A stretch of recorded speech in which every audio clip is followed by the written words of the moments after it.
Hello friends, இன்றைக்கி நாம் சுவையான காரசாரமான இறால் உருளைக்கிழங்கு தொக்கு எப்படி பண்ணலான்னு பார்க்கலாம்.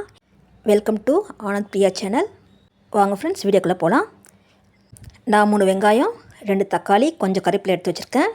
இஞ்சி பூண்டு அரைச்சி வச்சுருக்கேன். உருளைக்கிழங்கு கட் பண்ணி வச்சுருக்கேன். இறா வந்து 100 ரூபாய்க்கு வாங்கினேன். நல்லா கழுவிட்டு வாஷ் பண்ணிட்டேன். இப்போது தேவையான அளவுக்கு எண்ணெய் சேர்க்குறேன். ஒரு கடாயில் எண்ணெய் நல்லா சூடாகட்டும். இப்போ நான் கடுகு உளுந்து தாளிக்கிறேன். கடுகு உளுந்து நல்லா பொரிஞ்ச அப்புறம் நான் இதில் கட் பண்ண வெங்காயம் சேர்க்குறேன். வெங்காயம் நல்லா வதக்கிக்கலாம்.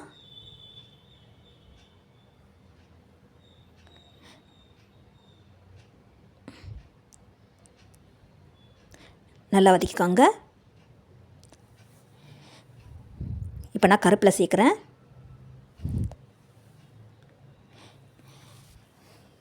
அதே நல்லா வதக்கிக்கலாம்.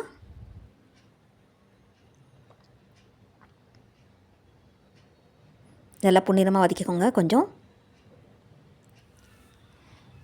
நல்லா வதங்கியாச்சு. வெங்காயம் நல்லா பொன்னிறம் ஆயிடுச்சு. இப்போ நான் இஞ்சி பூண்டு சேர்க்குறேன். அதே நல்லா வதக்கிக்கோங்க. இஞ்சி பூண்டு சேர்த்தா தான் இறால் தொக்கு நல்லாயிருக்கும். நல்லா வதக்கியாச்சு. பச்சை வாசனை போயிடுச்சு. இப்போ நான் 2 தக்காளி சேர்க்குறேன். கட் பண்ணது நல்லா வதக்கி விடுங்க.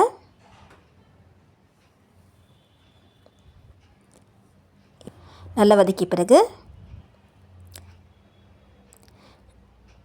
பாருங்கள், கலர் மாறிடுச்சு. இப்போ நான் தனி மிளகாத்தூள் சேர்க்குறேன்.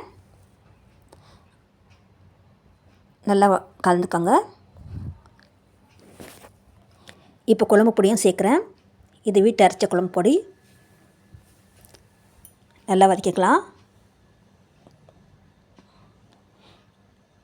இது வந்து காரம் கம்மியாக இருக்குங்க. எங்கள் வீட்டில் செய்கிற குழம்பு பொடி, சௌராஷ்டிரா குழம்பு பொடி.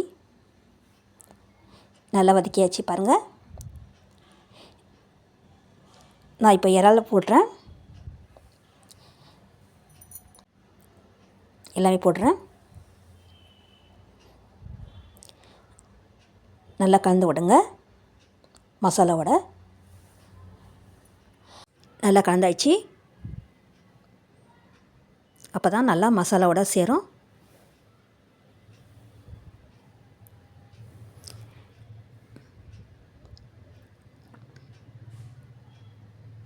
இப்போ நாம் உருளைக்கிழங்கும் சேர்க்குறேன். இது வேக வைக்காத உருளைக்கிழங்கு. லைட்டாக வெந்தாலே போதும் இருக்குது. இப்போ எல்லாமே நல்லா வதக்கிக்கலாம். பாருங்கள், இறால் வந்து தண்ணி விடுது. இப்போ நான் உப்பு சேர்க்குறேங்க. நாங்கள் வந்து உப்பு வந்து கம்மியாக தான் சாப்பிடுவோம். அதனால் நான் உப்பு கொஞ்சம் கம்மியாக தான் சேர்க்குறேன். உப்பு எண்ணெய்லாம் நாங்கள் கம்மியாக தான் சேர்க்குறேன். இப்போ நான் வந்து ஒரு இட்லி மூடியை வச்சு நான் இதை மூடுறேன். ஒரு 5 நிமிஷம் வேகட்டுன்னு.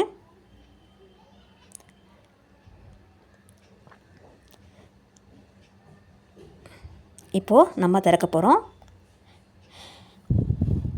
பாருங்கள், ஒரு 5 நிமிஷம் வெந்துடுச்சு.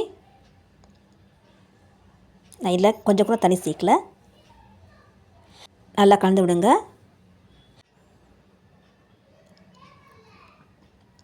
உப்பு காரம்லாம் சரியாக இருக்கான்னு பார்த்துக்கலாம்.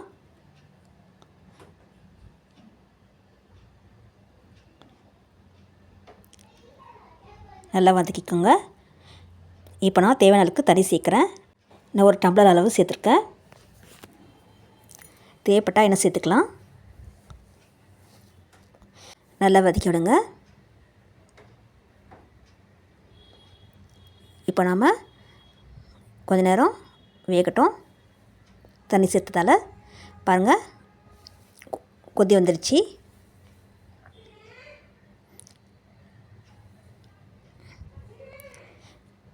இப்போ நல்லா சுண்டி வரட்டும். அப்போ தான் தொக்கு திக்னஸாக இருக்கும். ஃப்ரெண்ட்ஸ், எறா தொக்கு ரெடி ஆகிடுச்சு. இது வந்து ரசம் சாதத்துக்கு, சாம்பார் சாதத்துக்கு ரொம்ப ரொம்ப நல்லா இருக்குங்க. தேவைப்பட்டால் மிளகுத்தூளும் சேர்க்கலாம். நான் இதில் சேர்க்கல. ஃப்ரெண்ட்ஸ், நான் எப்படி பண்ணுறேன்னு உங்கள்கிட்ட காட்ட தான் இந்த வீடியோ எடுத்தேன். எல்லாேருக்கும் ஒரு கைமணம் இருக்கும். அதே மாதிரி என் கைமணத்தில் நான் இந்த எறா தொக்கு செஞ்சுருக்கேன். ஃப்ரெண்ட்ஸ், இந்த வீடியோ பிடிச்சா லைக் பண்ணுங்கள், ஷேர் பண்ணுங்கள், கமெண்ட்ஸ் பண்ணுங்கள் மற்றும் சப்ஸ்கிரைப் பண்ணுங்கள். ஃப்ரெண்ட்ஸ், அடுத்த வீடியோவில் சந்திப்போம். தேங்க்ஸ் ஃபார் வாட்சிங். நன்றி, வணக்கம்.